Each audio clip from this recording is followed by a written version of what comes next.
Well, Salt Lake City will make history with its projected incoming city council. For the first time, the majority of the council will be people of color and LGBTQ. ABC4's Rosie Nguyen speaking to a number of them tonight. She's live in studio with more on what they are saying. Rosie.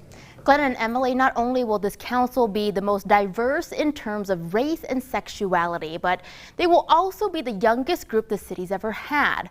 The majority of them also speak Spanish. They say they're excited about this new cohort who will be more reflective of the people living in Salt Lake City. It's like such a pleasant surprise, and I'm really proud of the new council members that we have on our team.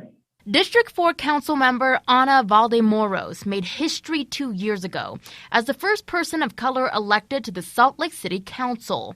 Now she'll be part of history again, serving alongside 3 other council members of color, 2 of which will be serving the city's most diverse districts. I think it shows that the city and the electorate is evolving and growing with how the city is changing too. So it is a good privilege to be representing a part of this Salt Lake City that is very diverse. So I'm looking forward to that. In the same breath, the council also makes history with the majority of its members being LGBTQ. The reason that I think that's important is because Salt Lake City's always been a safe haven for the LGBTQ community and for communities of color. And now we are not just a place where people feel safe to live, but we're a place that people feel safe to stand up and lead.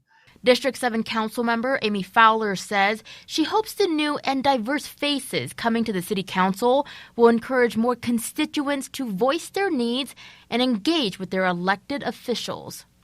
I think we have to remember that representation matters. We all need somebody to look at. To Darren's point, to Anna's point, we need to people need to be able to look up and say, wait, that person looks like me. However, District 3 council member Chris Wharton says the work towards diversity, equity, and inclusion is just beginning. The new council hopes that one day it will be commonplace for legislative bodies to look like the communities they serve. Representation is so important, and it is everything, but it's the first step. Just because we have elected LGBTQ people doesn't mean that we've made it any more than, having, had a Black president means that we're living in this post-racial society.